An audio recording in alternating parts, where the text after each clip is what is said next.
Mesdames, Messieurs, bonsoir et bienvenue à cette édition de 20h. Les titres de votre journal.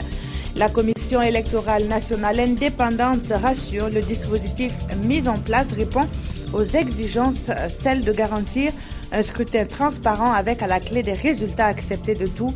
Dans le même temps, face à la presse, le gouvernement annonce une hausse de la subvention des partis politiques. Les pays du G5 face à un défi sécuritaire, la menace terroriste. Un séminaire se tient à Ouagadougou et regroupe les chefs d'état-major généraux des armées de la bande sahélo-sahalienne. Ils sont soutenus par des frères d'armes venant notamment de la France. Opération de toilettage très tôt ce matin dans la capitale burkinabé, près de la brigade verte tombée d'assaut la zone commerciale pour lui donner une physionomie plus reluisante. L'opération fort appréciée par les usagers de la zone a dans la foulée été inscrite dans l'agenda de la brigade verte. Voilà qui fait la une de cette édition. La CENI a convié ce matin, dans la matinée donc de ce 3 novembre, les acteurs impliqués dans le processus électoral. La société civile et les partis politiques étaient aux premières loges de cette rencontre. Il a été question d'organisation des échéances, mais il a surtout été fait une mise au point. Roger Cam, Drissa Serré. La CENI rencontre ce matin la société civile et les partis politiques pour faire le point des préparatifs des élections couplées du 29 novembre et rassurer les acteurs sur les mesures prises pour assurer la transparence du scrutin. Notre souci, en tout cas, depuis maintenant la formation des membres du bureau de vote, depuis le déploiement du matériel, depuis l'organisation des résultats, depuis la transmission par les réseaux VESAT, la centralisation au niveau des communes et la plénière de la CENI qui effectivement a la charge de pouvoir valider donc les résultats des élections et de donner les résultats à jour J+1, tout ça, ça participe vraiment de créer les conditions de la transparence pour que vraiment les résultats là puissent être effectivement acceptés par tous. Les parties prenantes au processus électoral ont salué la qualité du travail abattu par la CENI ainsi que les efforts de communication pour éviter les contestations post-électorales. C'est surtout par rapport aux fausses cartes électorales. Vraiment, nous sommes rassurés. D'abord que les informations n'étaient pas fondées, parce que ce qui se dit sur les réseaux sociaux et puis bon, ce qui se passe, on était inquiets que certaines informations soient cachées, mais aussi on nous a rassuré que le fichier est vraiment inviolable. Environ 5 500 000 électeurs répartis dans 17 198 bureaux de vote sur l'ensemble du territoire national seront appelés aux urnes le 29 novembre 2015. La CENI en appelle à la vigilance générale. Objectif, combattre toute tentative de fraude. C'est ce même sujet des élections couplées présidentielles et législatives qui a été à l'ordre du jour de la traditionnelle rencontre entre le gouvernement et la presse. Le financement donc des partis politiques connaît une hausse de 300 millions de francs CFA. Sur la question, Mokhtar Ouedraogo et Aboubakar Sayon nous font le point.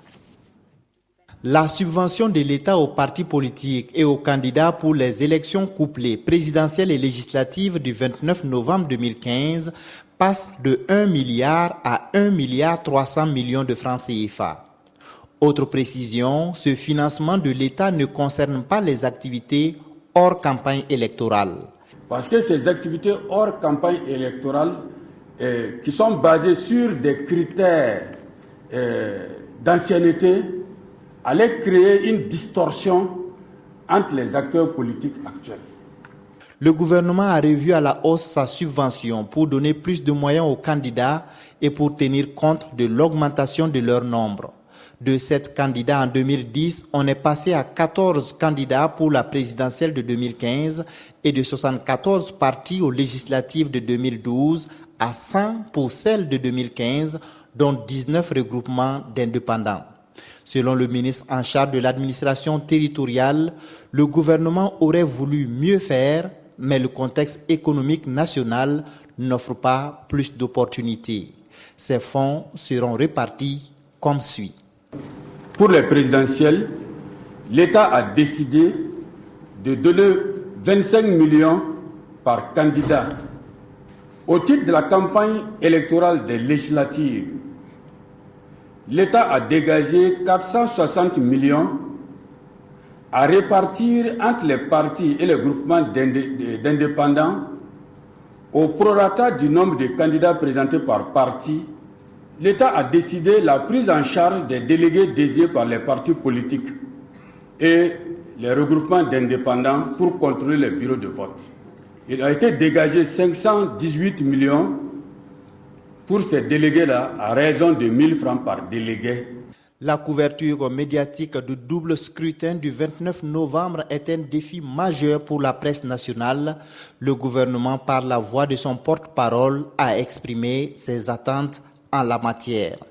Il s'agit pour vous de promouvoir une information électorale plurielle, équilibrée, éducative, qui consolide les conditions d'un double scrutin présidentiel et législatif paisible, transparent, et dont les résultats feront le consensus au sein des observateurs, au sein des compétiteurs pour aboutir à la légitimation des nouvelles institutions issues des urnes.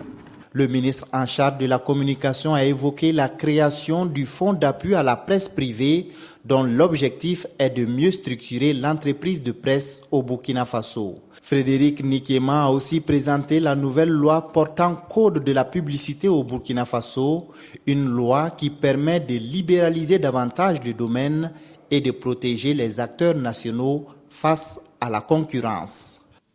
La réussite de l'organisation de ces élections incombe, vous le savez, au ministère en charge de l'administration territoriale. À l'orée de leur tenue, il a initié une formation sur la police administrative des élections. La session vient en recyclage et est pour l'heure destinée aux préfets de 3 régions du Burkina. De retour de la ville de Koudougou, le reportage de Issa Kafando et Jean-Emmanuel Ouedraogo. Ils sont tous des préfets. 116 au total venus de 3 régions, le centre-ouest, la boucle du Moun et le nord. À un peu plus de 3 semaines des élections, ils répètent leur gamme. L'enjeu pour chacun d'eux, cerner avec précision son rôle en tant qu'autorité locale dans la période préélectorale, le jour du vote et après le scrutin. Quand bien même c'est une commission à part entière qui organise les élections, les chefs de circonscription ont toujours un rôle à jouer en matière d'organisation, en matière de sécurité. Et c'est bien intéressant que ces chefs-là soient bien outillés pour jouer leur partition. Ce sont donc de lourdes charges qui pèsent sur les épaules de ces préfets. L'objectif de cette remise à niveau, c'est de leur donner les armes pour être à la hauteur de ce rendez-vous historique pour le Burkina.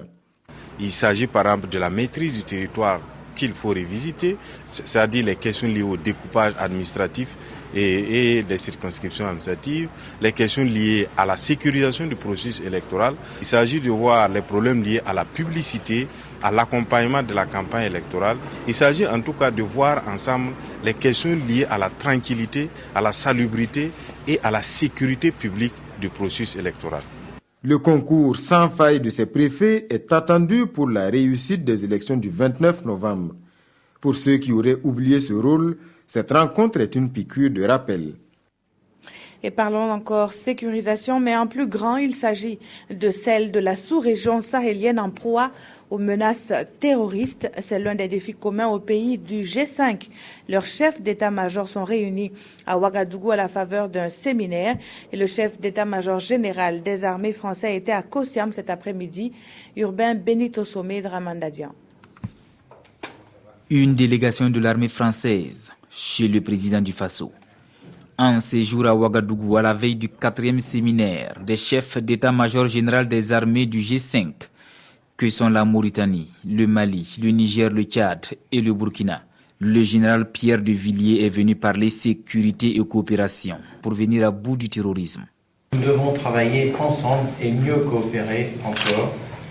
Vous savez qu'il y a les groupes armés terroristes au nord de cette bande. Il y a aussi Boko Haram et les terroristes frappent. Vous le savez, ils frappent partout où ils peuvent et plus nous serons forts, plus la violence reculera. À l'orée de la campagne électorale au Burkina, le chef d'état-major général des armées de la France dit saluer le travail abattu pour élever le défi sécuritaire après les événements de mi-septembre 2015. Je me réjouis que les élections aient lieu. C'est le fruit du retour de la paix Et je vois dans ce processus de transition une excellente nouvelle. Et je suis confiant pour ces élections. Tous étant persuadés de l'interdépendance des défis de la sécurité et du développement dans la bande sahélo-sahélienne. Tout autre chose à présent, avec cette session de rattrapage qui se tient au profit des cadres de la Cour des comptes, la certification des états financiers est au centre de la formation ouverte ce matin à Ouagadougou. Les enjeux dans ce compte-rendu signé de Issaka Outraogo et Bouma Ernest Nebié. Les cadres de la Cour des comptes renforcent leur capacité en matière de certification des états financiers. Une formation assurée par le cabinet Éminence Afrique. De plus en plus, il est question d'une meilleure gouvernance des entreprises publiques et privées. C'est dans ce contexte donc que les vérificateurs de la Cour des comptes ont été conviés ce matin à ce séminaire de formation pour, avec eux, se pencher en profondeur sur les liens étroits entre audit et certification des états financiers. Ce cadre de renforcement de connaissances et d'échanges est d'une importance capitale. Selon les participants, il va leur permettre de mieux assurer leurs tâches de contrôle des dépenses de l'administration publique. Personnellement, je ne suis pas un spécialiste en matière de certification de comptes. Et d'ailleurs, c'est pour ça que nous souhaitons pouvoir bénéficier de la formation qui est dispensée par le cabinet Éminence Afrique. Mais ce que je peux dire, c'est que certifier des comptes, c'est donner une opinion sur la sincérité et l'exhaustivité des comptes présentés par une entité donnée. Les participants vont donc, durant ces 4 jours de formation, s'approprier les outils, les méthodes et les techniques nécessaires à la certification des états financiers. Il avait été mis en accusation devant la Haute Cour de justice. Nous apprenons que l'ancien ministre en charge de la communication a été déféré à la maison d'arrêt de correction de Ouagadougou. Alain-Édouard Traoré est poursuivi pour malversation financière dans les procédures d'exécution des dépenses publiques à la radiodiffusion-télévision du Burkina. Et selon des sources judiciaires, c'est aux environs de 13h ce 3 novembre qu'il a été auditionné, puis s'en est suivi son déferment à Lamako. Dans la suite de cette édition, le point a été fait sur les mesures sociales en faveur des victimes de l'insurrection et du putsch manqué. Plus de 242 millions de francs CFA seront ainsi mobilisés. Le gouvernement a également communiqué sur la reprise des 9 concours touchés par les fraudes. Plus de précisions avec Mokhtar Ouedraogo et Aboubakar Sayon. Pour la prise en charge des blessés et des ayants droit des martyrs de l'insurrection populaire de fin octobre 2014 et du putsch manqué du 16 septembre 2015, le gouvernement a pris une batterie de mesures dont le montant global est estimé à 242 millions de francs CFA pour 957 victimes. Il s'agit de l'octroi gratuit de logement à certaines victimes. Nous avons eu 8 pour les veuves. Nous avons également pensé à l'accès à un emploi de manière pérenne pour certaines victimes. L'appui à la création d'unités économiques individuelles pour certaines victimes, là nous avons trouvé 21 personnes.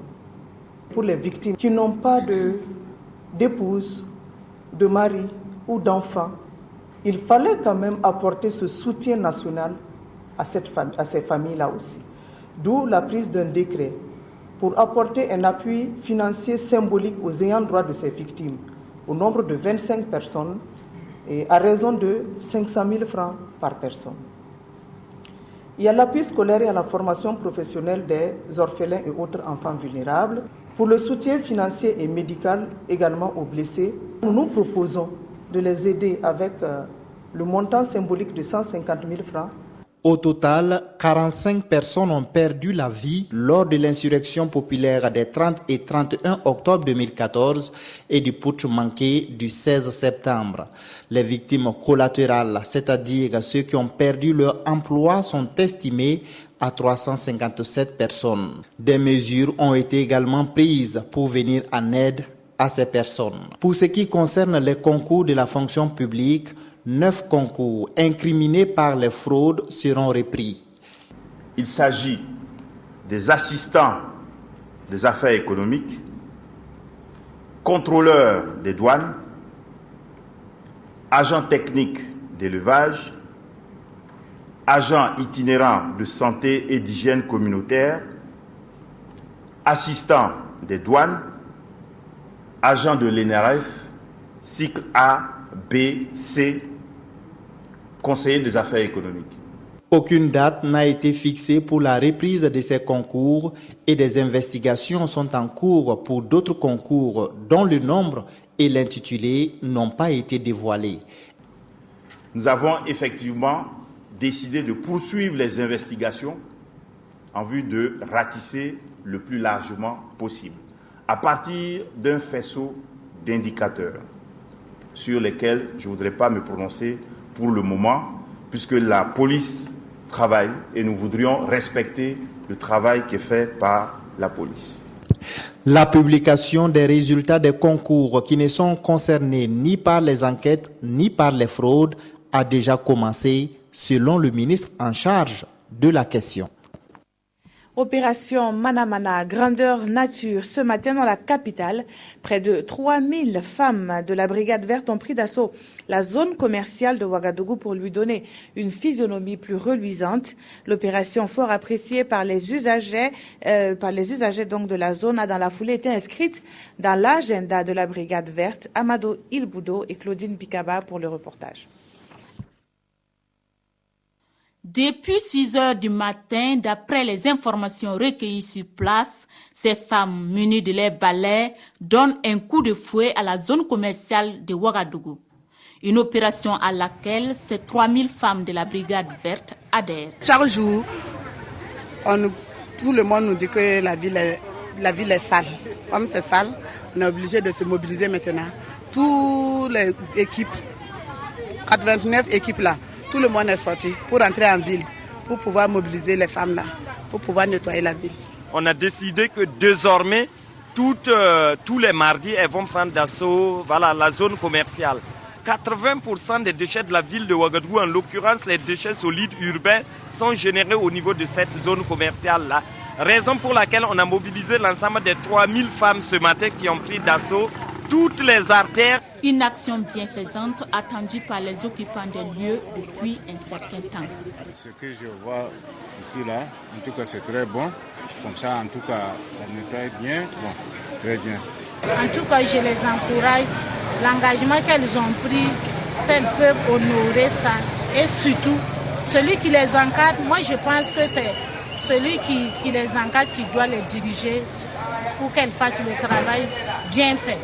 Ces femmes comptent bien honorer cet engagement à l'égard des riverains et redonner à la ville de Ouagadougou sa renommée de ville propre en Afrique. À n'en point douter, cette opération de nettoyage est saluée par plus d'un acteur de la santé. Ceux exerçant dans les pharmacies sont mis à contribution dans la lutte contre le paludisme. La maladie sévit toute l'année et l'association Remède a eu l'idée d'associer l'ordre des pharmaciens au programme de lutte. Plus de précisions avec Idrissa Ouarga, Mireille Tougma et Christine Koulibaly. C'est connu, le paludisme avec un taux de décès de plus de 59% en 2013 reste un véritable problème de santé au Burkina Faso. La bataille contre cette maladie nécessite donc l'implication de l'ensemble des acteurs, dont les pharmaciens, garants de la qualité du médicament et qui sont appelés à conseiller les patients qui se rendent spontanément en pharmacie. C'est pour leur permettre de jouer ce rôle capital qu'est né le projet Paludisme et pharmacien d'officine, exécuté au Mali, au Bénin et au Burkina Faso et soutenu par la France à travers le réseau Médicaments et Développement Remèdes. Il s'agit d'un projet qui a démarré il y a déjà 1 an et demi et donc qui vise à favoriser l'implication des pharmaciens d'officine dans la lutte contre le paludisme. Il s'agit concrètement de former les pharmaciens d'officine pour mieux dispenser les médicaments en application des directives du Programme national de lutte contre le paludisme. Et après quelques mois de mise en œuvre du projet, le bilan est parlant. Il y a eu une enquête préliminaire qui avait révélé un taux d'autour de 83% des pharmaciens qui appliquaient les directives du Programme national de lutte contre le paludisme au Burkina. La restitution sera faite tout à l'heure. Nous sommes autour de 97%. Un bilan jugé satisfaisant qui aura un impact positif sur la prévention et la prise en charge du paludisme, toute chose qui contribuera à diminuer le taux de létalité de cette pathologie. De la santé, nous passons à l'autosuffisance alimentaire. Le développement du secteur agricole est le leitmotiv de l'Union africaine SAFGRAD qui a mené une étude sur les chaînes de valeur de produits stratégiques et ce sont le maïs, le sorgho et le mil. 5 pays sont touchés par cette étude, nous disent Jean-Eudes Bayala et Nathalie Savadogo. Ces acteurs œuvrant dans le domaine des semences, de l'irrigation ou des engrais, réunis à Ouagadougou, veulent ensemble valider l'étude menée sur le développement des chaînes de valeur de produits stratégiques tels que le maïs, le sorgho et le mil. Actually, we are studying the commodities from A to Z. Nous avons étudié ces produits stratégiques sous toutes les facettes, depuis les intrants jusqu'à l'engagement des femmes, les engrais, le marché.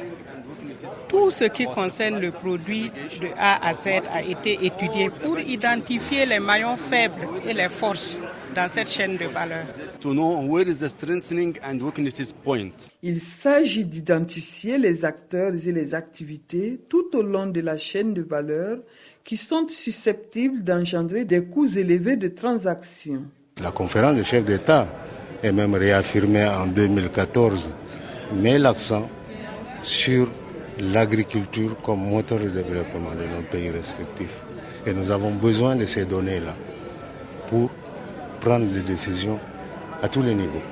L'étude concerne le Burkina Faso, le Tchad, le Mali, le Niger et le Soudan. Après validation, le document pourrait être remis aux décideurs et aux États membres pour exploitation. 10 000 tonnes, c'est ce qu'attendent les producteurs de riz pluvial du bas-fond de Lémini. Nous sommes dans la province de la Kossi, dans cette partie de la région de la boucle du Mouhoun. Les responsables du projet sont satisfaits et l'ont signifié aux riziculteurs Julien Bayala, Christophe Traoré et Nayalakdo Paul Sawadogo. Stimuler et rendre visibles les résultats atteints par les producteurs de riz pluvial dans le bas-fond de Lémini, dans la province de la Kossi, c'est l'objectif visé par le projet taïwanais riz pluvial à travers cette visite commentée. Pour les bas-fonds qui ont bénéficié de l'appui du projet riz pluvial, uniquement ces bas-fonds, on s'attend à autour de 10 000 tonnes pour cette campagne. Mais il faut relever qu'on peut espérer, en tout cas, avoir même plus. Le projet riz pluvial n'entend pas supporter uniquement les producteurs dans la culture du riz.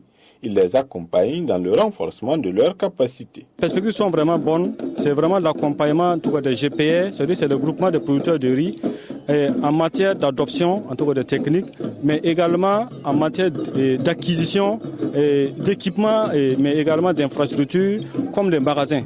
Pour les producteurs de la plaine rizicole de Lémini, le projet riz pluvial a apporté un mieux vivre dans le quotidien de la population.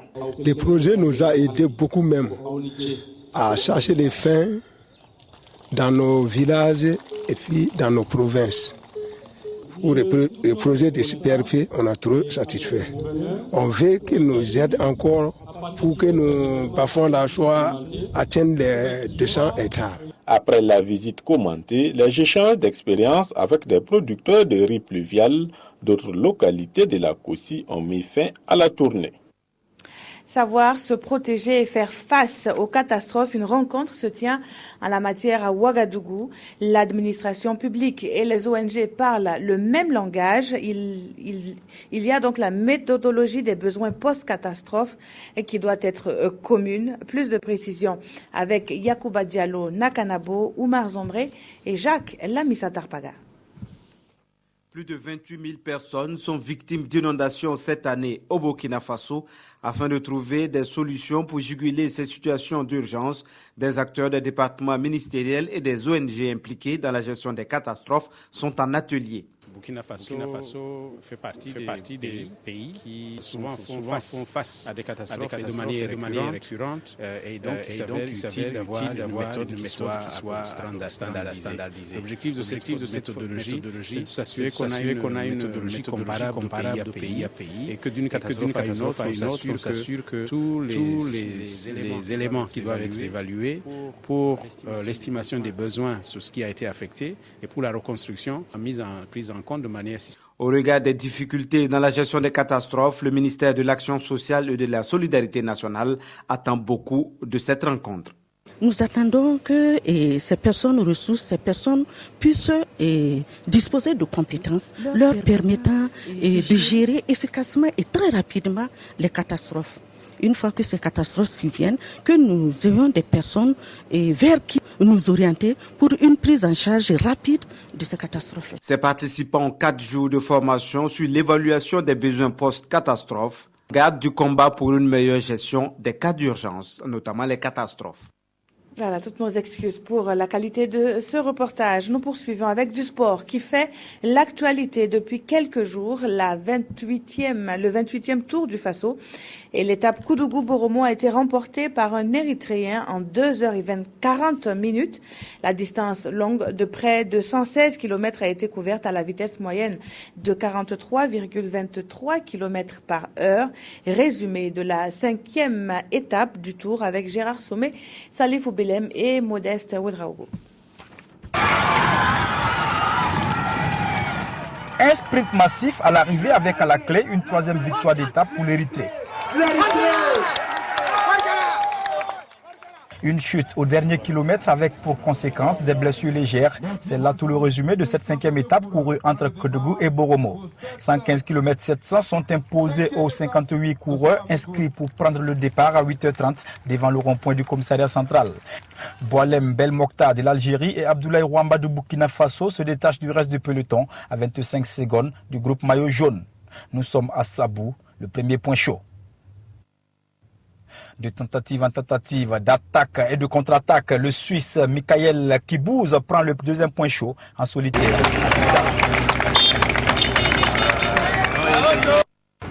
DBC Mekseb de l'Érythrée remporte le dernier sprint intermédiaire à Laba.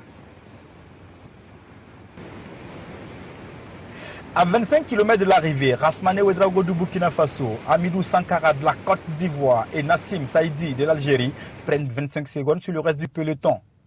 L'Érythrée organise la chasse et à 5 km de l'arrivée, la jonction est faite. C'est inévitablement un sprint massif qui se profile à l'horizon. Dans cet exercice, Apton Michael met partenaires et adversaires d'accord et s'impose en 2h40 minutes 35 secondes. La vitesse moyenne est de 43 km/h. Moussine Lassani conserve son maillot jaune. Le vert passe sur les épaules de Michael Apton de l'Érythrée. Abdoulaziz Nikiema du Burkina Faso est toujours en rose. À mi-parcours de cette 28e édition du Tour cycliste international du Faso, rien n'est encore joué, même si le Maroc contrôle parfaitement la situation.